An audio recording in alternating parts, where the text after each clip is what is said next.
Olá, amigos, a paz do Senhor. Sempre se especulou sobre o final dos tempos, sobre a volta de Jesus, sobre o fim da humanidade nesta terra. Muitas teorias surgiram, muita falácia, muita especulação, até satânica, sobre a vinda de Cristo. Vou falar resumidamente. No ano de 1840, muitos pregadores estavam apregoando pelo mundo a volta de Jesus, baseando suas especulações em Daniel 8:14. Nos Estados Unidos, a pregação de Guilherme Miller despertou a paixão de milhares de seguidores, que passaram a defender a ideia de que em 22 de outubro do ano de 1844, Jesus voltaria, o que deu motivo a um desapontamento geral. Alguns se entristeceram, outros se alegraram, alguns venderam suas propriedades, pensando no fim do mundo, que aquilo tudo para ele de nada iria servir. Aconteceu um caos total, porque Deus não estava aprovando aquela ideia e jamais aprovaria. O fanatismo religioso e a preocupação exagerada com os eventos apocalípticos levaram algumas lideranças persuasivas a ganharem milhares de seguidores que vieram acreditar naquelas profecias, o que redundou num suicídio coletivo, o que não ocorreu apenas uma vez. Não devemos viver ignorantes quanto aos acontecimentos, mas também não nos deixarmos levar por tantas ideias falsas e mentirosas que seduzem pessoas frágeis de pensamento e se desesperam diante da evidência, logicamente falsa, de um final próximo. Apesar de os ensinamentos bíblicos serem de fácil acesso na mídia, em toda a rede social, várias pregações de pessoas que conhecem a Bíblia até com profundidade, pessoas estão apregoando que Jesus deve voltar neste ano de 2024 e defendem com veemência aquilo que nenhum profeta messiânico bíblico ousou falar. Qual seria a revelação, entre aspas, que essas pessoas estão recebendo para falarem com tanta certeza que a data já está revelada, sendo que nem Jesus aqui nesta terra revelou. Mas eu tenho a ousadia de afirmar que esses que estão propalando essa data deveriam se preocupar muito mais de se manterem irrepreensíveis, castos, até a volta de Jesus, ou mesmo até a sua morte, que também não sabe quando será. E, em vez de vigiar e orar e interceder por outros que ainda estão na escuridão, passam a especular, a querer destrinchar de maneira especulativa os eventos bíblicos com 100% de erros. Digo também, sem medo de errar, que essa data não é da nossa conta. Basta que observemos os sinais, os princípios das dores, para que nos convençamos de que realmente as profecias bíblicas do Antigo e do Novo Testamento estão se cumprindo.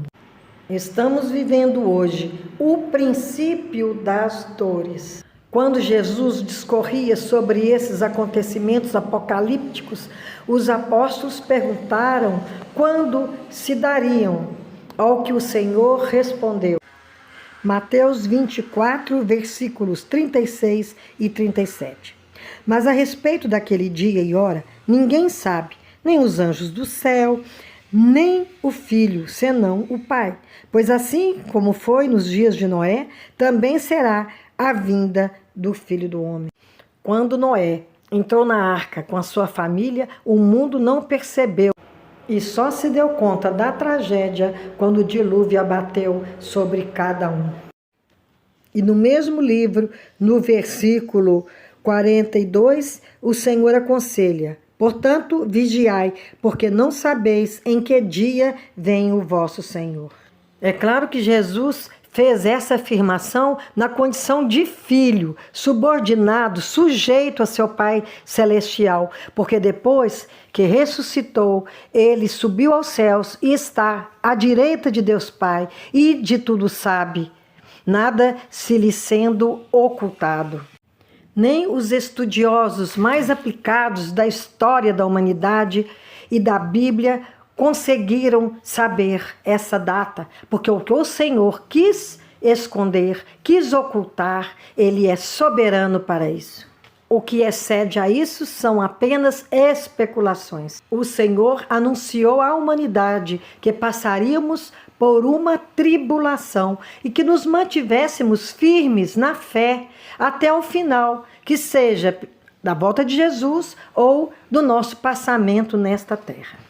Também inclui informação de que Jesus voltaria e voltará para buscar os seus eleitos nesta terra, que resistiram ao pecado até o final e são herdeiros da coroa da vida no tempo final.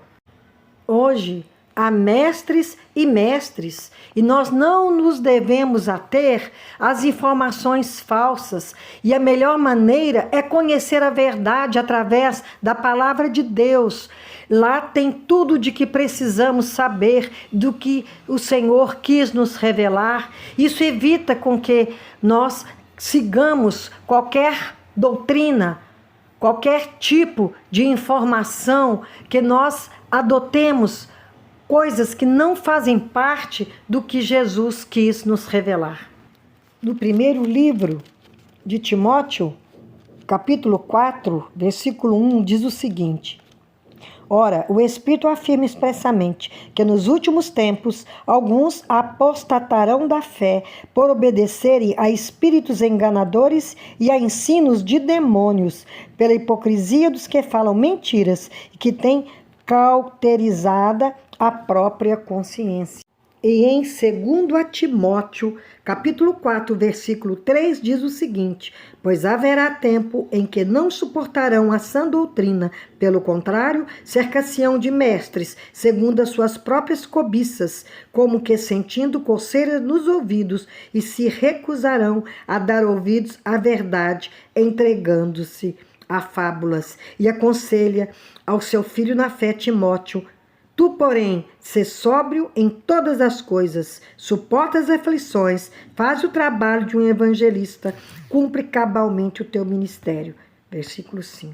Esses conselhos são para nós hoje. Então não podemos escutar esses que expressam seus próprios desejos, os desejos de seu coração desvirtuado, e levam muitos a perder a fé, a apostatar de suas crenças. E é nesse mesmo sentido que no Evangelho de 2 Pedro, capítulo 3, versículo 17, diz o seguinte: vós sois, amados, prevenidos como estáis de antemão, acautelai-vos, não suceda que, arrastados pelo erro desses insubordinados, descaiais de vossa própria firmeza.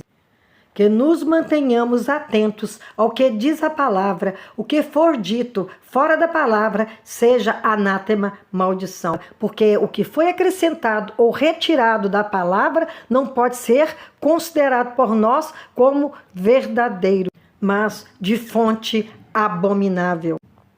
Essa agenda dos tempos finais, dos quais Jesus mostrou os sinais, ela pertence a Deus, não aos homens, porque é nós que devemos submeter a Ele, não Ele a nós. Amém. Se você gostou, se inscreva no canal, curte e compartilhe. Obrigado.